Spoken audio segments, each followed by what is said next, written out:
بسم اللہ الرحمن الرحیم۔ السلام علیکم۔ آج آفس سے واپسی پر ایک پارک کے باہر بینچ پر بیٹھ کر وہ بہت روئی تھی۔ آج اس کے منیجر نے اس کو روز کی طرح بہت برا بھلا کہا تھا۔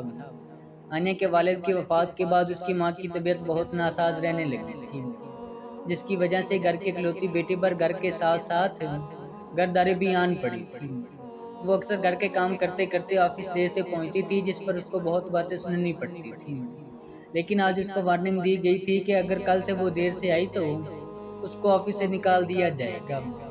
وہ جتنا بھی جلدی کر لے، اسے معلوم تھا کہ وہ آفس 8 بجے نہیں پہنچ سکتی۔ وہ 4 بجے اٹھتی تھی، گھر کے کام مکمل کرنے کے بعد وہ تیار ہو جاتی تھی۔ وہ کبھی اپنی ماں کو نیند سے نہیں جگاتی تھی جب تک کہ وہ خود نہ اٹھے، کیونکہ اسے معلوم تھا کہ بیماری میں اس کی ماں رات کو ٹھیک سے نہیں سو پاتی۔ ماں کو اپنے ہاتھ سے کھانا کھلانے کے بعد وہ آفس کے لیے نکلتی تھی، اور بس کے دھکے کھانے کے بعد وہ وہاں پہنچتی تھی جو باپ کی جمع پونجی تھی۔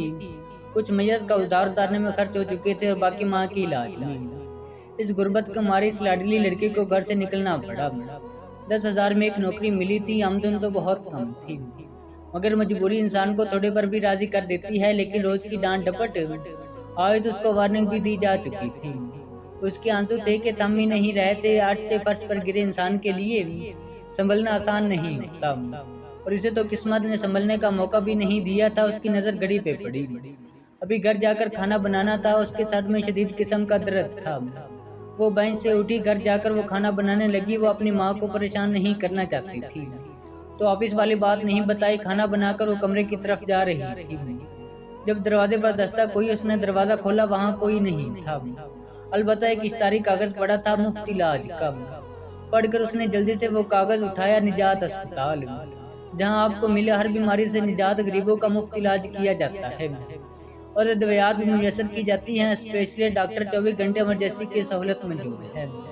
ہائے رے غربت! یہ پڑھتے ہی اس کی آنکھوں میں خوشی کے آنسو آ گئے۔ کھانے پینے کا انتظام تو وہ کر ہی لے گی، کوئی چھوٹا موٹا کام کر کے، لیکن ماں کے علاج کی فکر تھی جو اس کا ستا رہی تھی۔ اس کا بندوبست بھی ہو چکا تھا۔ کھانا کھانے کے بعد وہ سونے کے لیے کمرے میں جانے لگی کہ اس کو اپنی ماں کی چیخ سنائی دی۔ اس نے جا کر دیکھا تو اس کی ماں پسینے میں شرابور تھی اور بری طرح کانپ رہی تھی۔ رات کے 11 بج رہے تھے۔ اس نے رکشے کا بندوبست کیا اور ہسپتال کی طرف بھاگی۔ رکشے سے اترنے کے بعد وہ یہاں وہاں نظر دوڑانے لگی۔ لوکیشن تو یہی تھی، لیکن اسپتال نظر نہیں آ رہا تھا۔ اس نے یہاں وہاں نظر دوڑائی تو اس کے ایک بورڈ نظر آیا، جس پر واضح الفاظ میں نجات اسپتال لکھا ہوا تھا۔ وہ اپنی ماں کو اس کی طرف لے آئی۔ کاؤنٹر پر آ کر اس نے ادھر ادھر دیکھا تو کوئی نہیں تھا۔ کوئی ہے، کوئی جواب نہیں ملا۔ کوئی ہے؟ اچانک اسے سامنے سے ایک لڑکی آتی نظر آئی، جو عموماً حلیے سے کوئی نرس ہی لگ رہی تھی۔ کوئی کارڈیالوجسٹ ہے اس وقت یہاں؟ مجھے اپنی ماں کو چیک اپ کرانا ہے۔ جی یہاں 24 گھنٹے سروس دی جاتی ہے۔ وہ مجھے ان کے کمرے کا بتا دیں۔ نرس نے اوپر والی منزل کے کمرے کا بتایا۔ وہ اپنی ماں کو وہاں لے گئی۔ حیرت کی بات تھی، اسپتال میں اس وقت بھی بہت چہل پہل تھی۔ ڈاکٹر حمید کا کمرہ کہاں ہے؟ اس نے ایک آدمی سے پوچھا، جس نے ہاتھ سے نکر والے کمرے کی طرف اشارہ کیا۔ Okay thanks. ڈاکٹر نے کچھ مہینے کے بعد اس کی ماں کو داخل کرنے کا کہا، کیونکہ 3 بجے وہ اس کا آپریشن کرے گا۔ کاؤنٹر پر ایک فارم پر کر کے جمع کروانے کے بعد ان کو 1-2 بیڈوں پر مشتمل کمرے میں جگہ دی گئی اور نرس اس کی ماں کو ڈرپ لگا کر چلی گئی۔ ہانیہ کی ماں، جو اس وقت سے تکلیف سے تڑپ رہی تھی، اب قدرے بہتر محسوس کر رہی تھی۔ ہانیہ چونکہ دوسرا بستر خالی تھا، وہاں لیٹ گئی۔ اس نے گھڑی دیکھی، 1 بج رہا تھا۔ اس کی آنکھ لگ گئی۔ اچانک ہانیہ کو شدید پیاس کا احساس ہوا۔ اس نے گھڑی دیکھی، 1:30 بج رہے تھے۔ اس نے اپنی ماں کی طرف دیکھا جو کہ سو رہی تھی۔ وہ باہر نکل گئی۔ حیرت کی بات تھی، جہاں کچھ دیر پہلے اتنی رونق تھی وہاں ابھی کوئی بھی نہیں تھا۔ کاریڈور بھی بالکل خالی تھا، شاید سب اپنے کمرے میں ہوں۔ اس نے ایک دروازہ کھولا تو وہ کمرے لگی ایک عورت کی لاش پڑی تھی۔ اس کو وہ جانتی تھی، کیونکہ ان دونوں نے اکٹھے ہی فارم پر کیا تھا۔ وہ اپنی بہن کے ساتھ آئی تھی، جس کو دماغ کا کینسر تھا۔ ابھی اس کا جسم خون سے لت پت اسپتال کے بستر پر پڑا تھا۔ وہ آگے بڑھی تو اس کی چیخ نکل گئی۔ اس عورت کی آنتیں باہر نکل چکی تھیں۔ اس کا دل پاس ہی تکیے کے پاس پڑا دھڑک رہا تھا، جیسے اس کو ابھی ابھی ہی مارا گیا ہو۔ اس کی آنکھیں نکالی جا چکی تھی۔ اس نے ساتھ والا بیڈ دیکھا تو اس کی بہن وہاں موجود نہیں تھی۔ ہانیہ نے بھاگ کر باقی کمرے دیکھے، لیکن کوئی مریض نہیں تھا، نہ کوئی مریض کا سرپرست۔ وہ سمجھ گئی کہ کچھ گڑبڑ ہے، کیونکہ سب کمرے بھرے ہوئے تھے۔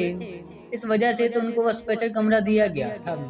سب کدھر چلے گئے تبھی اس کو کسی عورت کی چیخے کی آواز آنے لگی۔ وہ اسی مت باغی آوازیں آپریشن تھیٹر سے آ رہی تھی۔ اس نے شیشے سے دیکھا تو اس کے پاؤں کے نیچے سے زمین نکل گئی۔ ڈاکٹر حمید اس عورت کے بہن کو آرے سے کاٹ رہے تھے۔ وہ جلدی سے اپنے ماں کے کمرے کی طرف بھاگی۔ اس کو اپنا گلا بہت خشک محسوس ہو رہا تھا۔ اس نے جلدی سے اپنی ماں کو اٹھایا اور کہا کہ اس کی حالت اب بہتر ہے تو ڈاکٹر نے آپریشن کینسل کر دیا ہے، اب وہ گھر جا رہے ہیں۔ وہ جلدی جلدی باہر کی طرف بھاگنے لگی۔ دل ہی دل میں وہ آیت الکرسی کا ورد کر رہی تھی کہ کسی طرح وہ اس مصیبت سے نکل جائیں۔ وہ کاؤنٹر کے پاس پہنچ چکی تھی، وہاں کوئی بھی موجود نہ تھا۔ اوپر والی منزل سے ان کو آواز آئی، آپ مریض کو کہاں لے کر جا رہے ہیں؟ رکی ایک نرس نے نیچے کی طرف بھاگ رہی تھی۔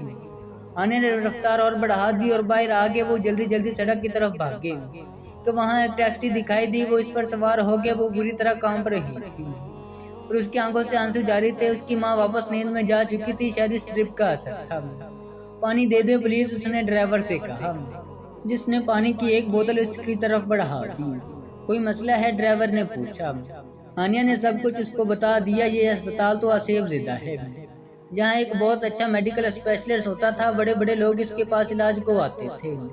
ایک دن اس پر کسی آصف نے قبضہ کر لیا۔ اس نے اپنے سارے مریضوں اور سٹاف کو قتل کر دیا اور خود بھی خودکشی کر لی۔ بہت سارے لوگوں نے اس اسپتال کو دوبارہ چلانے کی کوشش کی، لیکن وہ آصف یہاں قابض ہو چکے ہیں، وہ کسی کو نہیں رہنے دیتے۔ میں تو حیران ہوں کہ آپ وہاں سے بچ کیسے گئے، کیونکہ جو بھی مریض اور اس کے ساتھ والے اٹینڈنٹ وہاں جاتے ہیں ان پر نیند طاری ہو جاتی ہے، وہ اسی حالت میں ان کو کاٹ دیتے ہیں۔ یہاں کا کوئی رہائشی نہیں جاتا۔ وہاں ہانیہ لرز کر رہ گئی اور خدا کا شکر ادا کیا کہ وہ اس کی آنکھ کھل گئی تھی۔ وہ گھر پہنچ چکے تھے۔ اس نے ماں کو جگایا، میری بیٹی ایک بینک میں مینیجر ہے، آپ اپنی سی وی جمع کروا دینا، وہاں آپ کو جاب مل جائے گی۔ ڈرائیور نے اپنی بیٹی کا نمبر اور ایڈریس ان کو دے دیا۔